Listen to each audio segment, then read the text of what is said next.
Alright, let's see if this works here. We're going to go over putting a design on the sweatshirt mock-up a little cleaner and just quicker than usual. So first thing I'm going to do, obviously I have my mock-up open in here,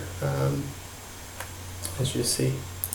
Got my design I'm taking in there. The first thing I'm going to work on is this middle body portion of it. The easiest thing I've been doing here is just turning off the clipping mask so we have everything exposed underneath. Selecting the layer, copying it, Control C. Then we're just double clicking on here to edit the contents inside of that mask there, that main portion. Paste it in there. We're going to leave it as a smart object so nothing pixelates.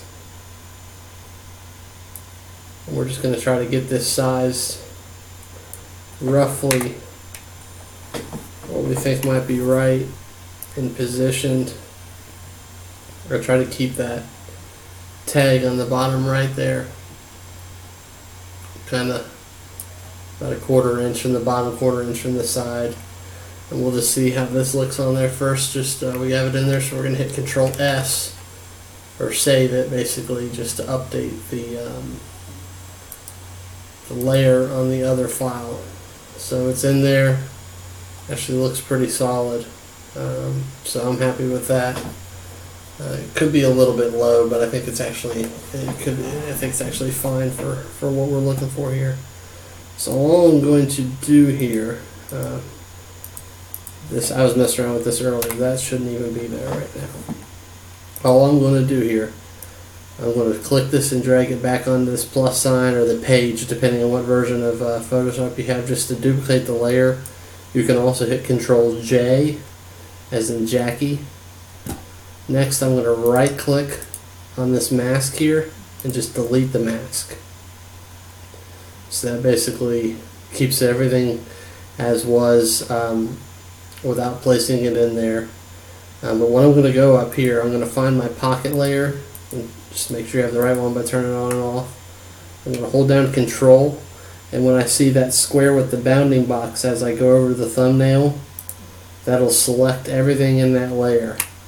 And I'm simply going to go back down to this layer that we deleted the mask on and put a mask on it using that selection.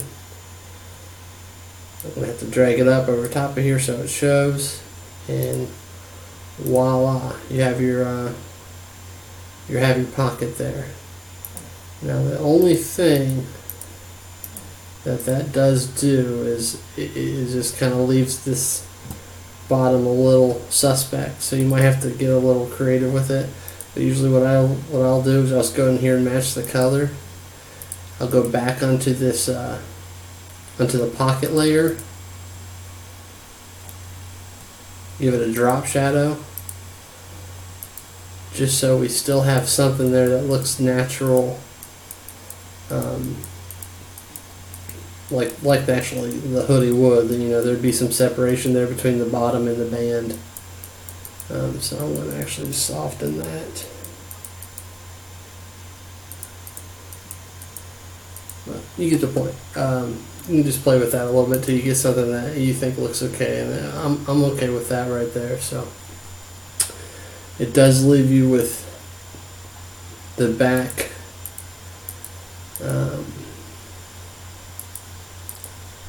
Just leave you with the back of the hoodie as well, which I'm searching for the layer here for that.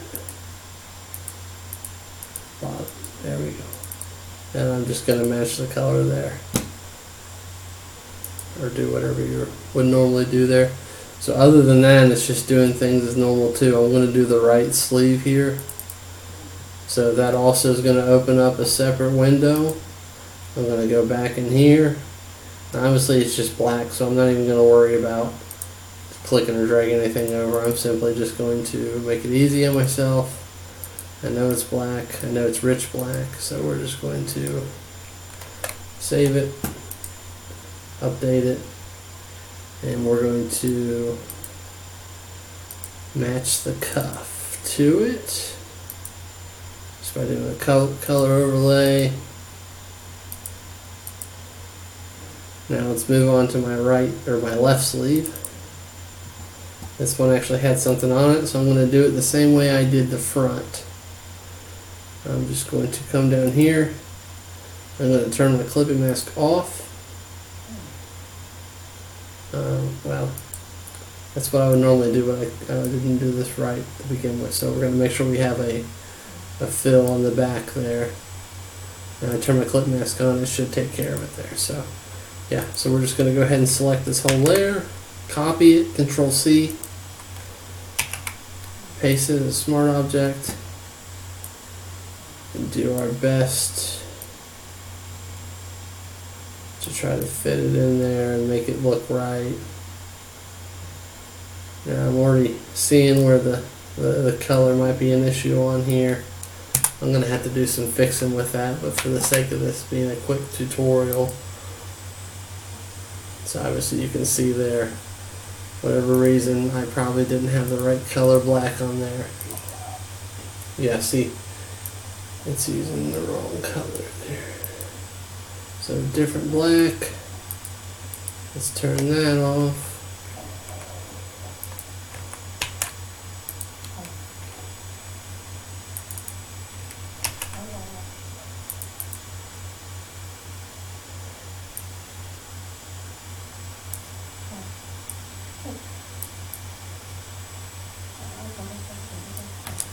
I'm just going to go ahead and cheat for the sake, obviously that was the right color black, so instead of changing it there, we're just going to make it quick and do that. Now that should update here any second, and that looks much better. I'm going to go ahead and give myself a little bit more contrast on that to make sure that ProTech logo stands out. Let's do it the right way. Let's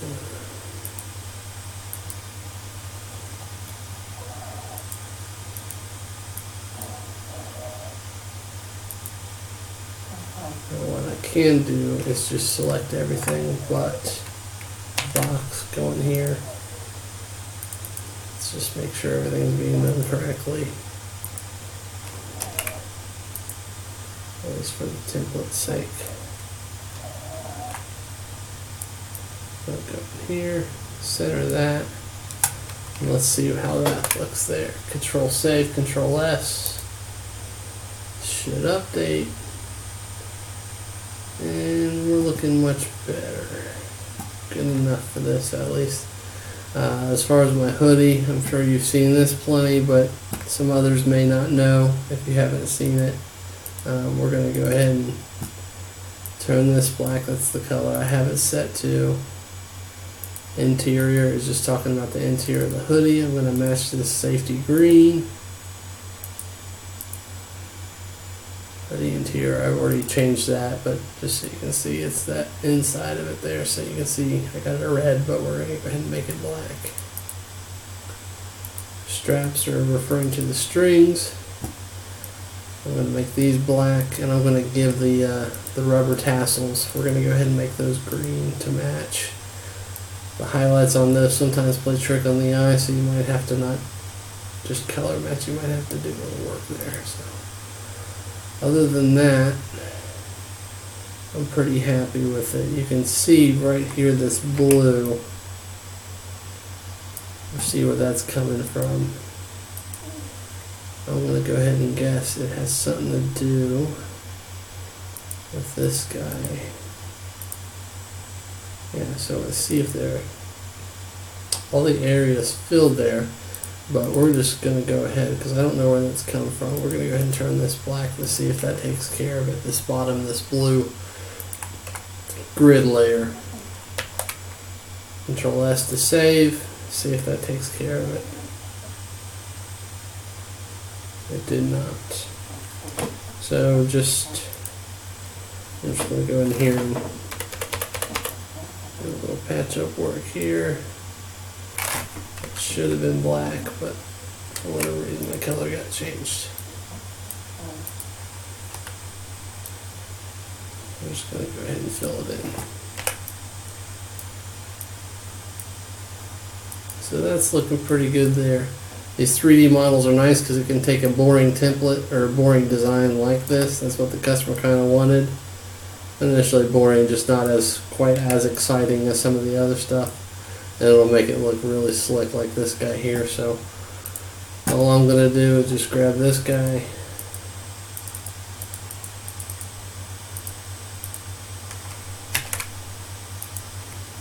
We're going to throw in the background just to make things look a little more branded, a little nicer.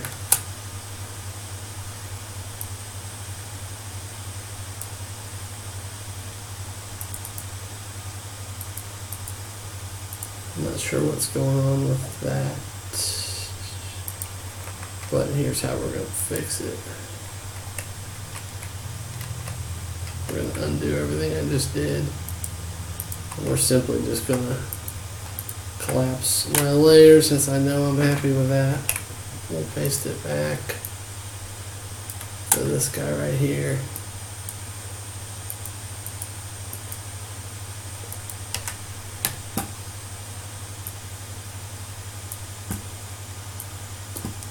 There you go. And there you have it. Export it as a JPEG, PSD, whatever you want. Or like Ryan had told me in the past, these files are so big, you're best off just taking a screenshot instead of taking, producing a 37 megabyte JPEG. So that should be good to go there. Have any questions? Holler.